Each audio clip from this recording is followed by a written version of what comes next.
안녕하세요. 최근 계속해서 삼성전자의 주가가 고점 대비 하락 상태에서 벗어나지 못하고 횡보 중입니다.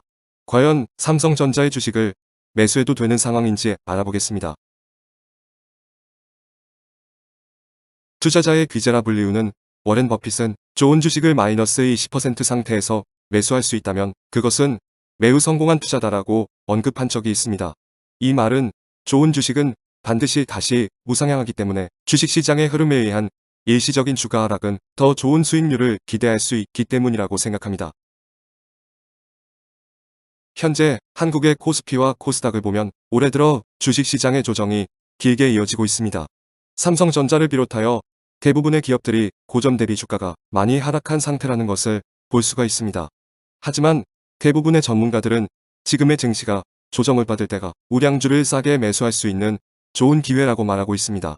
저 또한 우량주는 반드시 다시 우상향한다고 생각하기 때문에 지금의 주식시장은 걱정할 것이 아니라 부지런히 주수를 늘려가는데 집중하고 있습니다. 올해에도 계속해서 디램의 가격이 가파른 상승세를 이어가면서 메모리 슈퍼우왕에 대한 기대감이 한층 더 높아지고 있습니다. 올해 초와 비교해도 벌써 약 15%나 상승한 상태입니다. 삼성전자는 지난 28일 실적 발표에서 서버 업체들의 재고 조정이 마무리되고 투자도 재개됐다며 2분기부터는 신규 서버 CPU가 등장해 교체 수요가 확대될 것으로 예상된다고 전망하고 있습니다.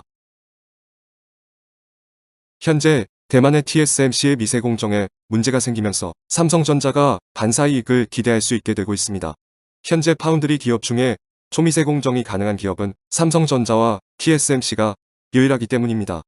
삼성전자와 경쟁 관계에 있는 애플은 TSMC에 주로 물량을 맡기고 있고 5G 모뎀칩을 만드는 퀄컴이 맡기는 물량까지 더하면 애플과 퀄컴은 TSMC 5나노미터 공정의 약 80%를 차지하고 있는 실정입니다. 현재 사정이 이렇다 보니 5G 통신, 클라우드, 스마트기 등 빠르게 성장하고 있는 정보통신 기술 업체들의 반도체 수요를 TSMC 홀로 감당하는 게 쉽지 않게 되었습니다. 따라서 TSMC가 물량을 감당하지 못하자 5나노미터 공정이 가능한 유일한 대체 기업인 삼성전자로 주요 고객사들의 주문이 몰려들고 있기 때문에 파운드리 부분에서 삼성전자의 점유율이 점점 높아질 수밖에 없다고 생각합니다. 삼성전자는 지난 16일 주주총회 소집 공고 공시 자료를 통해 올해 반도체 사업 전략을 공개했습니다. 이 자료에서 자사의 파운드리 사업 경쟁력에 대해 TSMC와 양강구도라고 평가했습니다. 비록 선폭 7나노미터 이하 공정을 뜻하는 선단 공정에서란 단서를 달았지만 현재 세계 1위 업체에 밀리지 않는다는 자신감을 피력한 것으로 보여지고 있습니다. 반도체 전문 시장 조사업체 트렌드포스에 따르면 TSMC의 지난해 4분기 점유율은 55.6%, 삼성전자는 16.4%로 나타났습니다.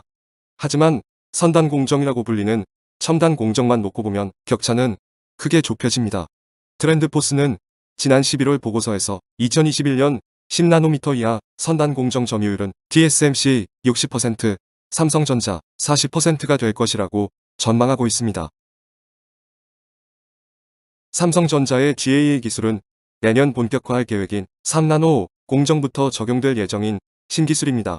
삼성전자는 GAA 기술 개발을 대형 고객의 차기 제품 수주로 연결하여 중장기 사업 확대 기반을 마련할 것이라고 밝혔는데 저는 여기 3나노 공정에서부터 TSMC보다 삼성전자가 앞서 나갈 것이라고 보고 기대를 하고 있는 중입니다. 또한 지난 17일에는 삼성전자가 세계 최초로 개발한 인공지능 메모리에 대한 기사도 있었습니다. 세계 최초 메모리에 인공지능을 탑재한 것으로 기존 HBM2 대비 성능이 2배나 좋다고 합니다. 계속해서 이런 좋은 소식들만 가득한데 횡보하는 주가는 곧 올라갈 일만 있을 거라 생각합니다. 좋은 소식들이 있을 때마다 주가가 상승하지는 않기 때문에 언젠가 올라갈 시기가 되면 폭발적으로 상승하기 때문에 기회를 놓치지 말고 삼성전자라는 기업을 믿는다면 주가가 상승하기 전 싸게 주수를 많이 보유하시길 바랍니다. 끝으로 항상 주식 투자를 진행하실 때는 여러가지 정보들을 참고만 하시고 본인만의 투자 가치관을 세운 다음 항상 신중한 판단으로 투자를 진행하시길 바랍니다. 주식의 성과는 결국 기업이 성장할 충분한 시간과 그 시간을 인내할 수 있는 투자자분들에게만 돌아갈 것입니다. 건전하고 올바른 투자를 바탕으로 우리 모두 경제적 자유를 얻는 그날까지 좋은 성과 보시길 바랍니다. 지금까지 시청해 주셔서 감사합니다. 다음에도 좋은 정보로 찾아뵙겠습니다.